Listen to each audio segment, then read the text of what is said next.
Well, hi friends, and welcome to week 4 of the Shout It in the Streets series. It's been a great series going through Proverbs, and we've heard some great testimonies from what's happening in online life groups and physical life groups, and we've been thrilled to hear about the people who are joining and getting on board with this, a discussion that's been taking place. And the book of Proverbs really brings us so much wealth in our lives and understanding. And so first week, Sam talked about the invitation to wisdom and how wisdom shouts out in the streets, which is why we've been on location. Wisdom in the streets of our communities, what an amazing thought.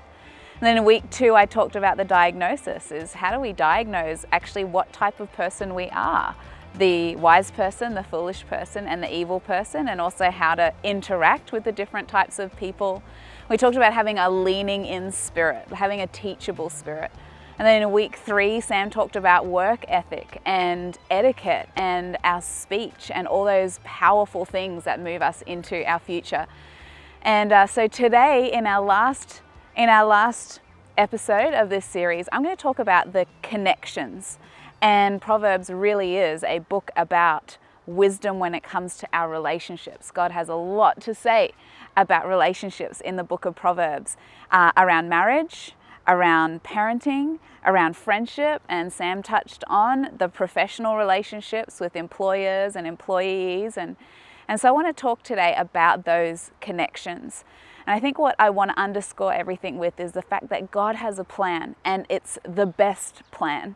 And so my question always to people is, when they're making a decision, is this God's best? Because God has a best, and His plan is always for us to be prospering, for us to be advancing, for us to be thriving. And in the world we live in now, relationships are, at least good relationships are really not so easy to come by.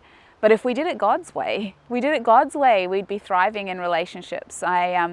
I come from a broken background, and so I've had to explain to my children why our family and my family background is so fractured. And I just explain, we didn't always know God. We didn't always do it according to His plan. And so this is what I want to underscore everything with today, is that there is a best way, and there is a plan and a way to do things that allows us to thrive and flourish.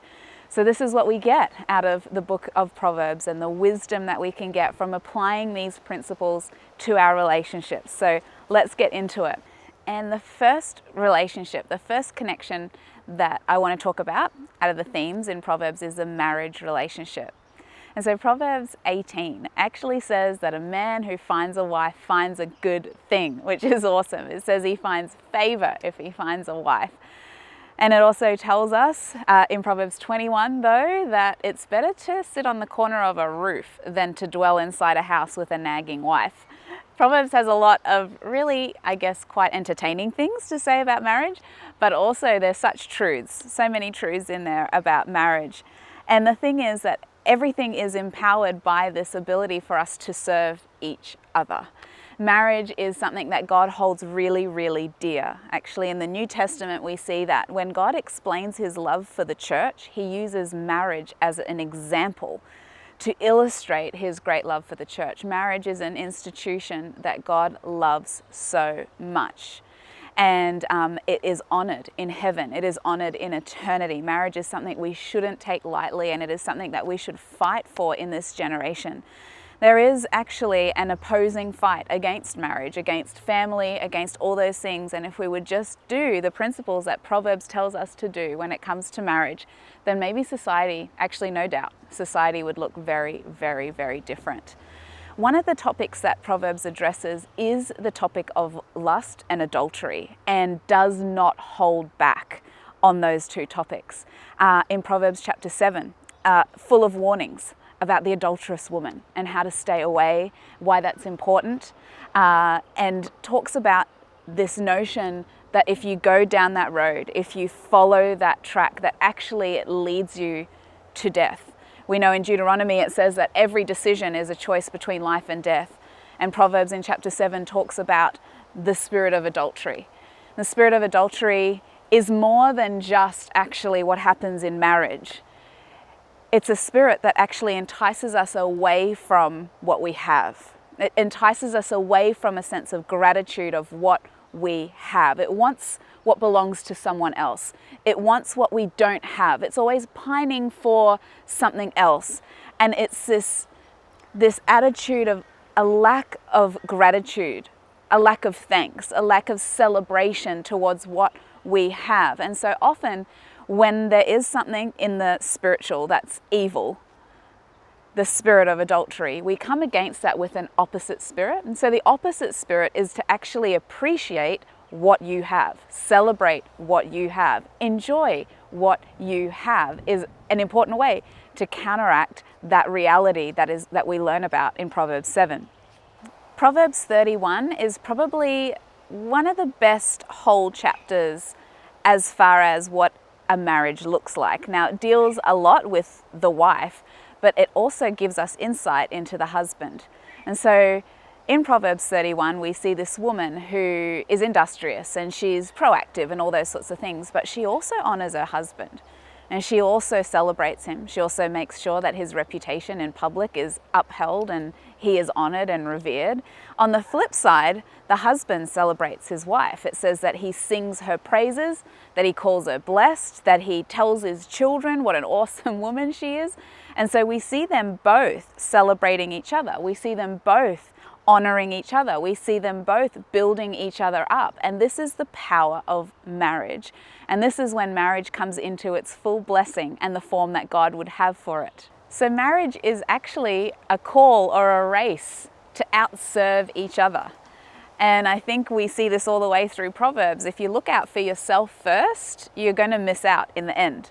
But if you look out for others, if you are self-sacrificial, if you invest in other people, if you celebrate and honor the right way, you're actually going to win at life. And marriage is so important when it comes to that. So I want to challenge you. If you're married, outserve one another. Make it a challenge. Who can serve the other better? You do that, and I can guarantee you, according to Proverbs, that you will have a blessed marriage.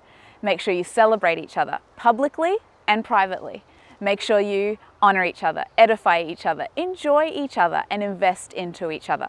And so the second connection we want to talk about, the second relationship that is addressed in Proverbs a lot, is parenting.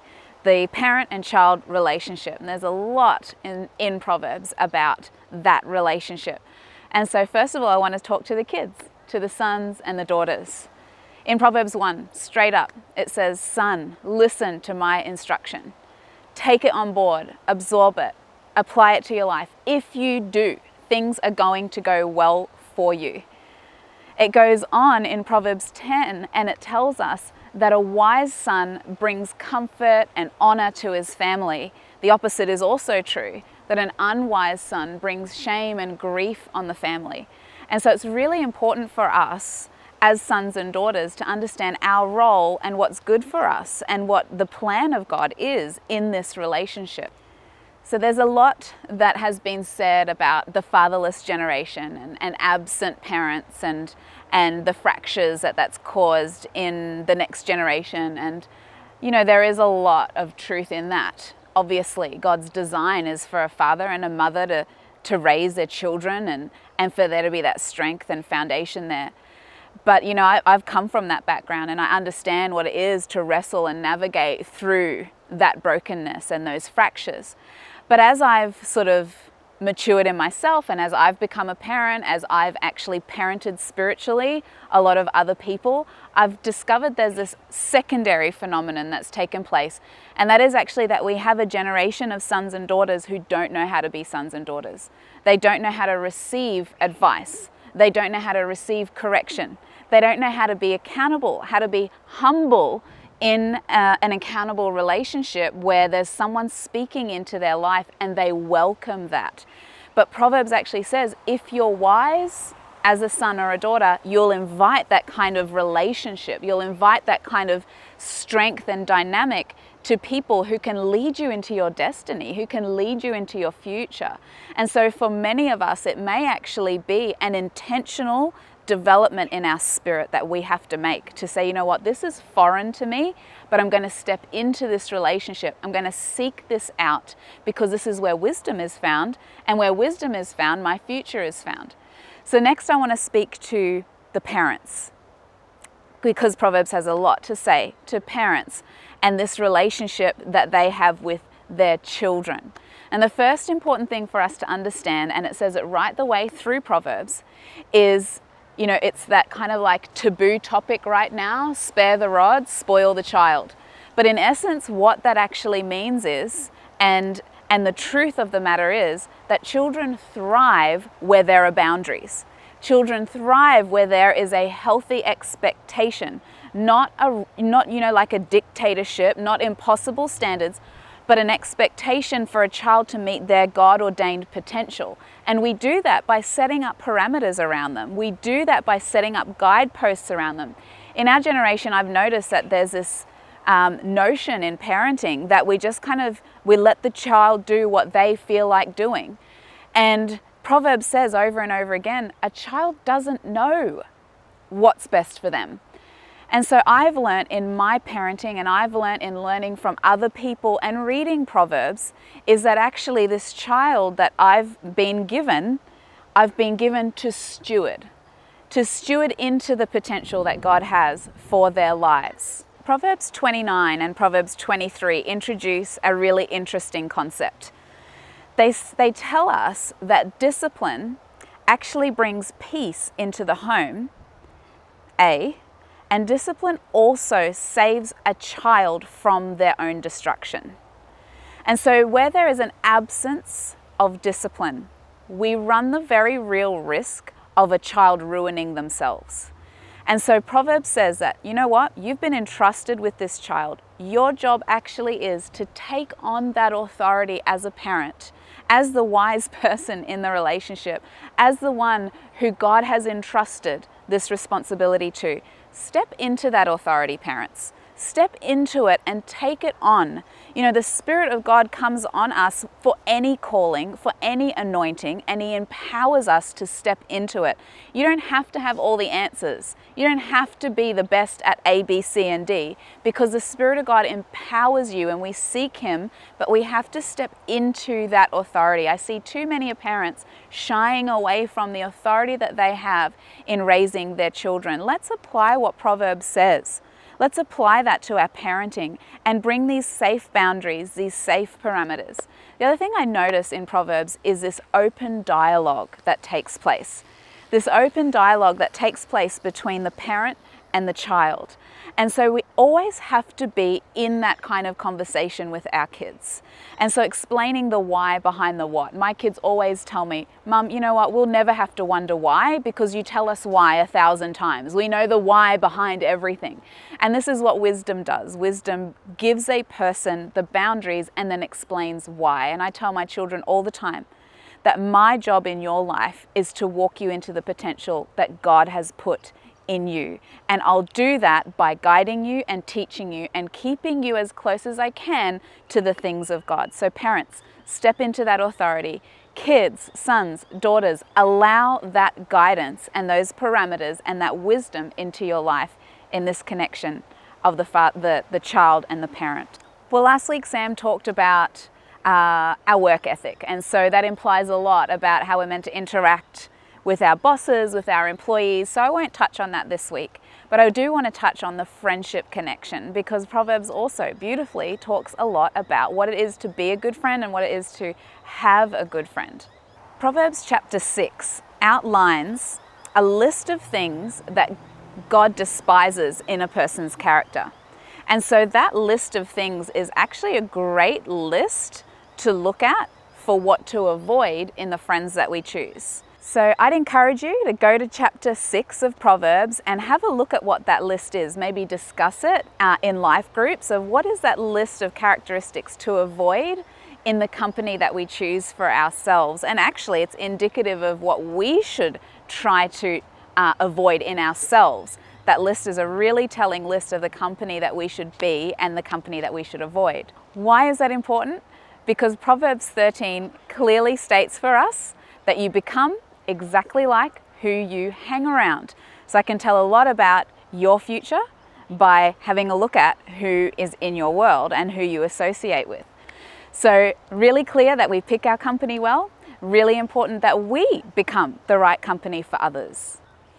And that wraps up our series of Shout It in the Streets. We've talked about wisdom. We've talked about applying wisdom in so many areas. We've talked about it in the workplace. We've talked about it in our relationships. We've talked about it in so many different spheres.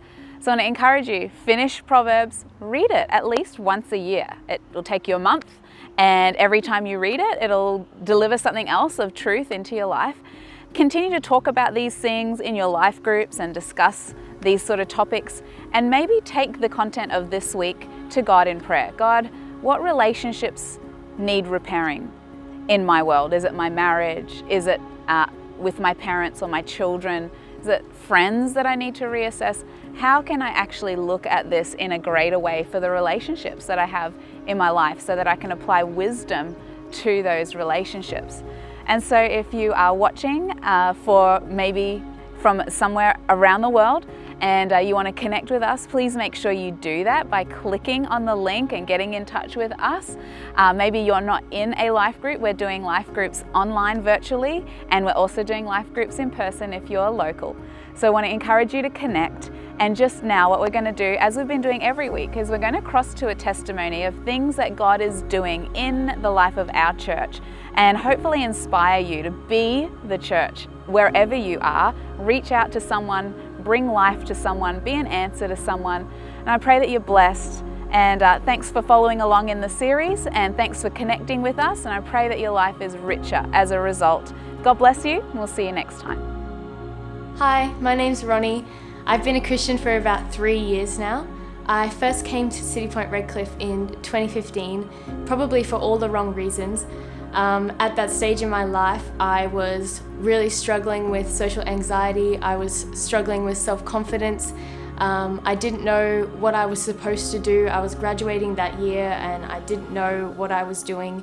I felt I lacked aspirations, and I didn't know where my life was going to go. So I came to Citipointe Redcliffe, and I met people there who were completely opposite to that. They had calling, they had purpose, they had joy. They were so happy and welcoming, but so down to earth and genuine at the same time. And I was so confused by that. I'd never met people who were like that, who carried themselves that way. So at that stage, I didn't know if I wanted to be a Christian. I didn't know if I believed God, but I knew I had to be around those people. So I started coming more regularly. Then at the start of 2017, I decided to make a commitment.